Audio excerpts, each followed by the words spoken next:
आठमल्लिक बस दुर्घटनार मात्र 10 दिन पर आज ढेंकानाल निकटस्थ भुवन में आउ एक बस दुर्घटनार शिकार होईछि। हाई वोल्टेज 11 केवी तार संस्पर्श में आसी जली जाइछि बस। बस रे थिबा 6 जनकर मृत्यु होईछि।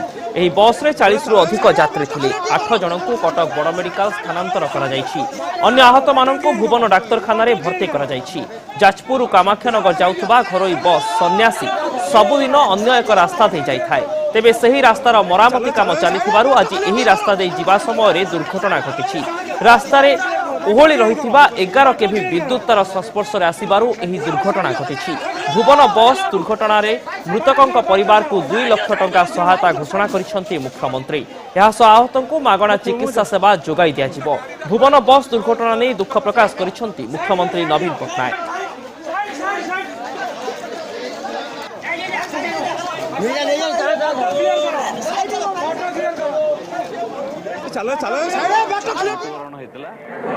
पुलिस प्रशासन इमिडिएटली स्पॉट को इन्वेस्टिगेशन करने समय ये जो बस टी जाऊला टुवर्ड्स कामाख्यानगर सन्यासी बस टी सी खबर पाई दुर्घटना बाटर गोटे होती आवार्ड करने टाउन रोड रे तार छो मोट तार निज इच्छा बोध क्या एनक्वारी न करी फर्दर एनक्वारी न करी ड्राइवर सेपरेट रूट जो प्रेस्क्राइब रूट नुहे से बाटे से नेउथला टाउन रोड रे आप शिशु मंदिर जो रोड नहीं डाइवर्ट करके आगे बाहरी पठान प्रयास करता से समय दुर्भाग्यवशतः एक्जाक्टली गोटे लाइन कंडक्टर तार कंट्राक्टर आसी जहाँ दुर्घटना घटी स्पॉट रे बर्तमान सुधा जहाँ आम खबर अच्छी से 6 जनकर मृत्युवरण होती बहुत दुखदायक घटना और जी इंजर्ड अच्छा पुलिस आम लोकाल आईएससी और अवेलेबल पुलिस स्टाफ जहाँ थे भुवन से स्पॉट इमिडिएटली पहुँचती शिफ्ट करार व्यवस्था कर ट्रिटमेंट अच्छा 2 जन आम बर्तमान बेटर ट्रिटमेंट कटक शिफ्ट कराई आम्बुलांस रे बाकी जहाँ प्रकार लॉजिस्टिक सपोर्ट जिला प्रशासन तरफ पुलिस प्रशासन तरफ आम प्रस्तुत अच्छु मुझे प्रेजेंट अच्छी आम से निश्चय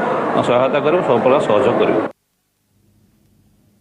भुवन दुर्घटना नहीं मिलित भाव तदंत करिब शक्ति विभाग और परिवहन विभाग एने सूचना देइछंती परिवहन मंत्री रमेश माझी।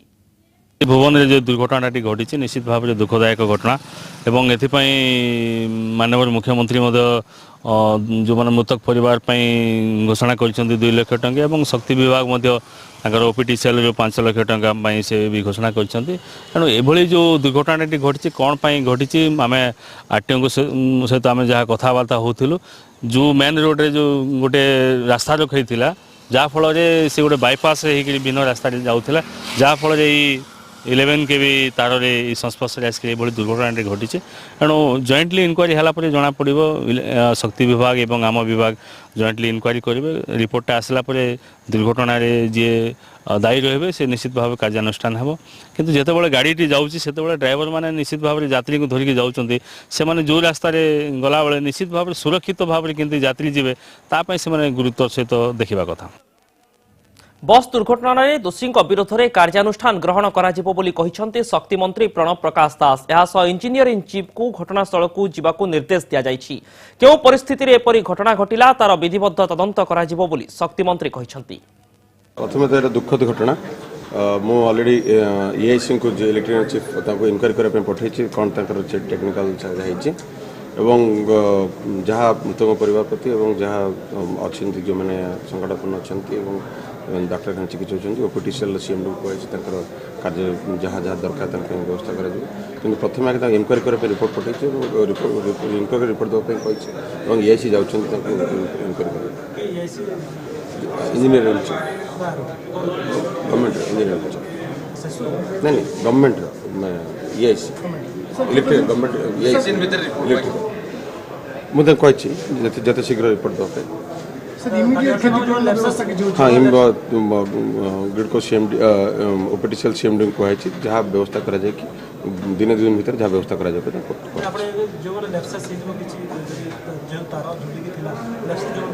दृढ़ कार्य तेबे कहीं दुर्घटना घटिला एवं केउभली परिस्थिति रे एभली अघटन घटिला बाईपास रे प्रकृत रे कौन भूल रही ड्राइवर कौन भूल थिला कि गाड़ी चालन में कौन त्रुटि रही कि पूरा घटना नहीं प्रतिक्रिया रखिंट स्थानीय आरटीओ आसतु शुणा। आम तदंत कर गाड़ी डॉक्यूमेंट्स ठीक अच्छे ना नहीं गाड़ी कंडीशन केमती अच्छी जहाँ ऊपर जना जाऊँगी गाड़ी कंडीशनटा भल अच्छी एठी मु सुनिया पाइली जो रूट रे तार परमिट पाई से रूट्रे बाटर गोटे कौन एक्सीडेंट है से साइड गली रे भर्ती करदे जोटि कि 11 kVA लाइन प्राय 10 फुट पाखापाखि थिला 10 रोड लेवल टू 10 फुट से जाफल से आपणकर टच करगला गाड़ी की 11 kVA लाइन से करेन्ट द्वारा ये दुर्घटना घटी। सेपटे पूरा घटना को नहीं मुख्यमंत्री नवीन पट्टनायक मध्य शोक प्रकाश करिसेंती। मृतकों परिवार को 2 लाख टंकार अनुकंपामूलक राशि घोषणा करा जायछि। या सहित मुख्यमंत्री समस्त आहतंकर मागणा चिकित्सा पाई एवं उचित चिकित्सा पाई निर्देश दैछंती। सेपटे ओपीटीसीएल पक्षरु मध्य 5 लाख टंकार क्षतिपूरण पाई प्रतिश्रुति मिली।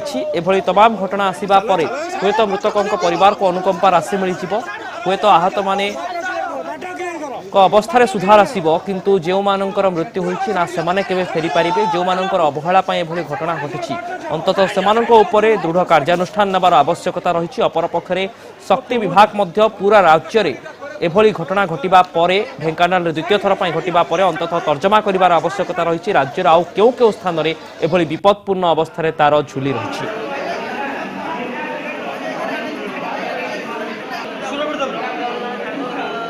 That's very tragic news. We will certainly give compensation. मुख्यमंत्री शोक प्रकाश करुछंती। पूरा घटना को नहीं स्तब्ध हो जाइछि पूरा ओडिशा, किंतु एभली घटना ढेंकानाल रे प्रथम थर पाई घटी नाही। आमे आपनको मने पकाई देबा पाई चाहिबु गत शुक्रवार दिन अर्थात 9 तारिख दिन मध्य समान ढंग रे एक दुर्घटना घटिथिला ढेंकानाल रे। ढेंकानाल रे एक ट्रक 33 केवी विद्युत तार संस्पर्श में चली आसबार ट्रक ड्राइवर जीवंता जली जाइथिले, अल्प के बर्ती जाइथिले हेल्पर एवं पुणी ढेंकानाल भुवन में 11 केवी विद्युत तार संस्पर्श में आसी एक बस जो 6 जन जीवंता जली। एभली स्थिति में प्रश्न उठुछि ढेंकानाल रे विद्युत विभाग करुछि कौन? विद्युत विभाग मुख्य जिला स्तर में जी अच्छी से केते सतर्क बा केते अपारग एथिरु ही स्पष्ट हो जिवो। अपर पक्षरे शक्ति विभाग वर्तमान समय ढेंकानाल जिल्लार विद्युत संयोगीकरण विद्युत बंटन दायित्व में थिबा कर्मचारी दृढ़ कार्यानुष्ठान नेब कि नहीं ता उपरे गुरुत्वपूर्ण प्रश्न उठुछि। ड्राइवर भूल तो केउठी ना केउठी निश्चित भाव में रही, अवहेला निश्चित भाव में सामना को आसुछि जे एते यात्री को धरी जाउतबा एक घरोई बस को से साइट रूट रे एक बाईपास रे एक विपदपूर्ण अवस्था नेबा चेष्टा करथिले। तेबे पूरा घटना केमिति घटिथिला सबु स्तर में प्रतिक्रिया प्रकाश पाउछि। आहत मानकर अवस्था आपण देखुचंती कौन घटिछि दुर्घटना स्थल रे से हृदय विदारक दृश्य बयान करुछि पूरा कहानी। किंतु एमिति भी जने व्यक्ति अछंती जे पूरा घटना को निज आखि आगरे देखिचंती कौन घटिथिला सही समय 2 घंटा पूर्व किभली भाव में सन्यासी बस 11 केवी विद्युत तार संस्पर्श में आसिला और तापर केमिति खाली सुनागला कोह एवं चित्कार पूरा दृश्य को निज आखिरे देखिथिबा जने प्रत्यक्षदर्शी बयान शुणंतु। मंदिर जस्ट छुट्टी होती बहुत छुट्टी समयटा पिला माने आसुचंती बस को 50 मीटर खंडे बाकी पिला माने पहुँचापे देखिले बसटा लगिक निआ लगी जाऊँगी सेपटू आम गुरुजी गुरुमा पिला मानक विदाय दायित्व जो मैंने थे से आसी पहुँचले देखिले बसटा जलिला पिला सब अटकी फेरैक नहीं पूरे देले ता भितर देखिले बस भितर खाली लोक 4-6 जन खसी पड़ा लाइनटा कटिनी समस्ते जानले करेन्टा धरी जलुची टे स्पार्किंग है जोर निआला इलेक्ट्रिक ऑफिस फोन कराला इलेक्ट्रिक ऑफिस कन्फर्म हलु लाइन कटिला सारा लोक सब बोहिकी बाहर को बाहर करने भितर सर 4-5 जन तो सही स्पट्रे गड़ी पड़े पूरा से चेता नाला डाक्तरखाना को नेला मृत घोषणा कराला। आउ एठी अन्य जो थिले लोक माने ड्राइवर सारे फेरार गला केते गला मु भी देखिनी आउ मन माने कि केते देखिछनी से ओल्हेकी पळेछि गाडी चले सर समय 4:10 खंड हबो।